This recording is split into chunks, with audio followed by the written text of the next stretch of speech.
శ్రీకాంత్ గారు ఏంటి, రజనీకాంత్ గారు వెళ్ళి స్టాలిన్ కలిశారు, ఓకే పరామర్శించండి తప్పలేదు, అనుబంధం ఉంది కాబట్టి.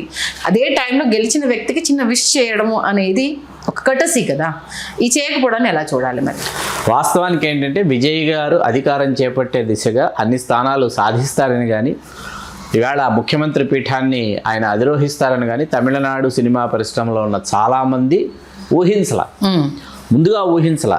అంటే కొన్ని స్థానాలు వస్తాయి, విజయకాంత్ గారి లాగా కొన్ని స్థానాలు వస్తే ఆయన హంగ్లాగా ఏర్పడితే ఎవరితో ఆయన పొత్తు పెట్టుకొని మంత్రి పదవులు అడుగుతాడేమో, మహా అయితే రాష్ట్ర మంత్రి అవుతాడేమో అని అనుకున్నారు. ఏకంగా ముఖ్యమంత్రి పీఠానికి చేరువైపోతాడని ఎవ్వరూ ఊహించలా. అంటే కొన్ని దశాబ్దాల పాటు రజనీకాంత్ గారు ఊరించినటువంటి అంశం ఏదైనా ఉందంటే అది ఆయన రాజకీయాల్లోకి వచ్చి ముఖ్యమంత్రి కావడం. అది సాధ్యపడలా. ఎంజీఆర్ గారి తర్వాత అంతగా తమిళులు ఆరాధించింది రజనీకాంత్ గారిని, ఆ తర్వాత అంతగా ఆరాధించింది విజయ్ని అన్నది నిర్వివాద అంశం. అయితే విజయ్ని తొక్కిపెట్టడానికి రాజకీయంగా అయితేనేమి, సామాజికంగా అయితేనేమి అతన్ని అధపాతాళానికి తొక్కాలని చూస్తే అంతకి ద్విగుణీకృతమైనటువంటి శక్తితో రెట్టించిన ఉత్సాహంతో అతను పైకే ఎగసినటువంటి విషయం ఇది.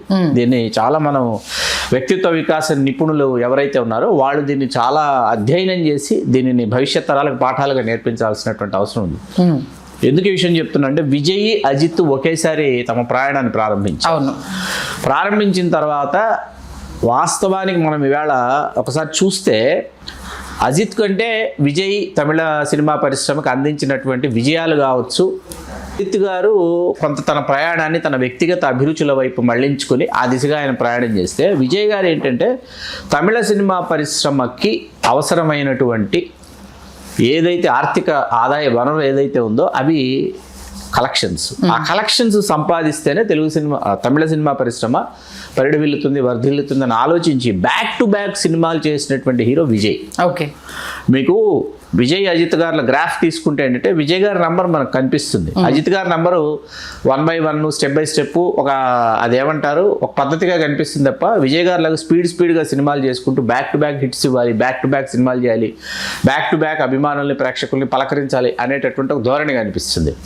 అయితే కేంద్ర ప్రభుత్వం ఏం చేసిందంటే అజిత్కి పద్మభూషణ్ ప్రకటించింది. మీకు అర్థమైందా? ప్రకటించి దానిని మళ్ళీ కళలు కాకుండా కళలు మరియు క్రీడలు ఇట్లా రకరకాల విభాగాల్లో ఆయనకు అందించినట్లు తెలియజేశారు. అంటే విజయ్ని తగ్గించడానికి చేసినటువంటి ఒక ప్రయత్నం అన్నమాట అది.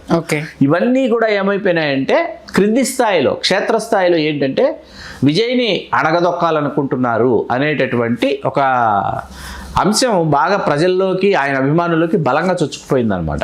మరోవర్ ఏంటంటే ఆ మధ్యలో అజిత్కి సంబంధించి జయలలితకు అజిత్కి అనే అనుబంధము, తన వారసుడు అజిత్ ఏమో అన్నట్టుగా కూడా ఆ మధ్యలో సామాజిక సమీకరణలేనండి. ఇక్కడ ఏమవుతుందంటే తమిళనాడు అనగానే ఏమైపోతుందంటే బ్రాహ్మిన్, నాన్ బ్రాహ్మిన్ అనేది స్పష్టమైన విభజన రేఖ వచ్చేస్తుంది మీకు.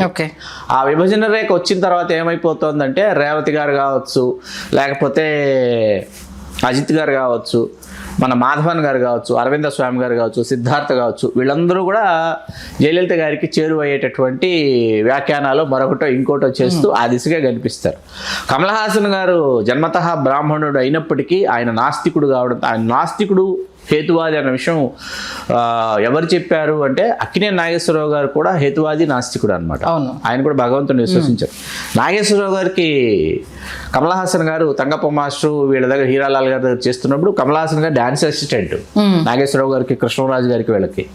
నాగేశ్వరరావు గారు కమల్ హాసన్ గారిని విపరీతంగా అభిమానించారు. నాస్తికుడు, తర్వాత తన భావాలకు దగ్గరగా ఉన్నాడని చెప్పి చాలామంది కమల్ హాసన్ గారు నాగేశ్వరరావు గారికి డాన్స్ నేర్పించాడన్న విషయం తెలియదు. స్టెప్పులు ఎలా వేయాలి ఏంటి స్టెప్స్ అని పక్కన పెడితే, అంటే అంత నాస్తికవాదం అనేది కమల్ హాసన్ గారిలో జీర్ణించుకోవడమే కాకుండా ఆయన డిఎంకేకి దగ్గరైంది కూడా ఈ కారణంతోనే ప్రధానంగా. ఏదైతే పెరియార్ భావజాలం ఉందో, ఆయన బ్రాహ్మణుడు అయినప్పటికీ ఆ భావజాలాలకు ఆయన ఆకర్షితుడే అటువైపు ఆయన ప్రయాణం చేశాడు. ఇక్కడ ఏమైందంటే ఇప్పుడు మీరు లేవనెత్తిన అంశం ఏంటంటే పరిశ్రమ స్పందించలేదు, పరిశ్రమ స్పందించాల్సిన విధంగా స్పందించలేదు అంటే అది వాస్తవం. ఎందుకంటే ఊహించలే ఎవరు. అందరూ ఏమనుకున్నారంటే ఏముంది మాస్ సినిమాలు చేసినంత మాత్రాన, ఈ ఫైట్స్ చేసినంత మాత్రాన, లేకపోతే పంచ్ లైనర్స్ చెప్పినంత మాత్రాన ప్రజలు ఓట్లు వేసేస్తారా, ముఖ్యమంత్రి అయిపోతాడా, ఏవో 10 స్థానాలు 20 స్థానాలు వస్తాయి మహా అయితే, దాంతో అతను ఏదో పవర్ షేరింగ్లో ఎవరితో అయినా మేము కూడా కలుస్తామని వస్తారని అనుకున్నారు. కానీ ఈవేళ ముఖ్యమంత్రి పీఠానికి చేరువయ్యేటటువంటి పరిస్థితుల్లో అతను చేరువైపోయినటువంటి పరిస్థితికి ఈవేళ పరిశ్రమ ఒక్కసారిగా ఉలిక్కి పడింది, తమిళ సినిమా పరిశ్రమ. వాస్తవానికి ఓర్వలేనితనం, అసూయ, ద్వేషం ఇవన్నీ కూడా ఉన్నాయి, ఎంత ఉండాలో అంత ఉన్నాయి. చాలామంది అందుకే ప్రతిస్పందించాల. కాకపోతే ఇక్కడ స్టాలిన్ గారు మాత్రం విజయ్ గారికి సమయం ఇస్తానని చెప్పారు. ముఖ్యమంత్రి అయిన తర్వాత ఏవైతే పథకాలు ఉన్నాయో ఆ పథకాలని కొనసాగించేటటువంటి విషయం కావచ్చు, కొన్ని పథకాలని సరికొత్తగా రూపుదిద్ది చాలా గొప్పగా ఏమైనా అమలు చేస్తే చూస్తాను, చూసిన తర్వాత మేము ప్రతిస్పందిస్తాము, మేము సమయం ఇస్తామని చెప్పేసి ఆయన చాలా సంయమనంతో ఆయన మాట్లాడేటటువంటి రాజకీయ చిత్రతతో ఆయన మాట్లాడారు స్టాలిన్ గారు. దానిని కూడా కొట్టిపారేయడానికి వీల్లేదు. అది సంజయ్ గారు.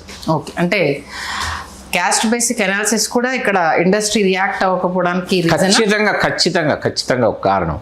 ఖచ్చితంగా సమస్య లేదు అసలు. ఓకే, ఎందుకంటే దానిని అది లేకుండా తమిళనాడు రాజకీయాలు మనం దర్శించడానికి వీల్లేదు అసలు. ఓకే, కాబట్టి రేపు సినిమా పరంగా ఏం కావాలన్నా మళ్ళీ సీఎం దగ్గరికి కదా వెళ్ళాలి. ఖచ్చితంగా, అంటే తర్వాత వెళతారు, తర్వాత ఖచ్చితంగా అక్కడికే వెళ్ళాలి, వెళ్ళి తీరాలి. ఇప్పుడు ముఖ్యమంత్రి అయిన తర్వాత తమిళ సినిమా పరిశ్రమ ఆయనకి సన్మాన కార్యక్రమం లాంటిది ఆ వేడుక నిర్వహించాలి. చాలా ఉన్నాయి. ఎవరు ఎట్లా ప్రతిస్పందిస్తారో ఒక వారం రోజుల్లో మనకు అర్థమైపోతుంది. ఎందుకంటే వాళ్ళ ఇండస్ట్రీ నుంచి వెళ్ళి ఒకరు స్టార్గా ఉండి నెక్స్ట్ సీఎం అయ్యారు అని అంటే అప్రిషియేట్ చేయాలి. ఒక ప్రకాష్ రాజ్ గారు ఇప్పుడు జరుగుతున్న ఇన్సిడెంట్కి సంబంధించి గవర్నర్ వ్యవహరిస్తున్న తీరు ఇది కరెక్ట్ కాదని ఒక ప్రకాష్ రాజ్ గారు మాత్రమే సినిమా పరంగా రియాక్ట్ అయింది. ఆయన ఒక్కరే. మిగతా ఎవ్వరు ఇది కరెక్ట్ కాదని కానీ, లేకపోతే అసలు ఇంతటి ప్రభంజనం తీసుకొచ్చినందుకు కంగ్రాచులేషన్స్ అని కానీ, ఒక కొందరు 4-5 స్టార్స్ ఆ విజిల్స్ వేసి సెలబ్రేట్ చేసుకున్నారు.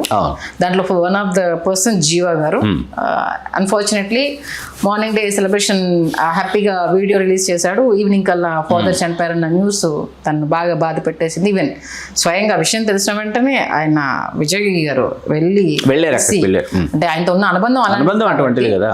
బట్ ఏంటంటే సినిమాలకు అంటే ఆ సినిమా కుటుంబం అనేది రాజకీయాలకు అతీతంగా ఉండాలి. బట్ ఇక్కడ అది లేకపోవడం బాధాకరం. పువ్వే ఉనక్కాగ లాంటి సినిమా మరి ఆర్బి చౌదరి గారు చిందే కదా విజయ్. ఆ సినిమా లేకపోతే విజయ్ కెరీర్ లేదు. తెలుగులో శుభాకాంక్షలు. పువ్వే ఉనక్కాగా మొత్తానికైతే లవ్ టుడే అది విజయ్, అక్కడ తెలుగులో సుస్వాగతం. అంటే గెలిచారు అన్నది జీర్ణించుకోలేకపోతున్నాను స్పష్టం చేసుకోవచ్చు, అంతేనా? అవును, సందేహమే లేదు, నిస్సందేహంగా ఓరవలేని తనం అంతే.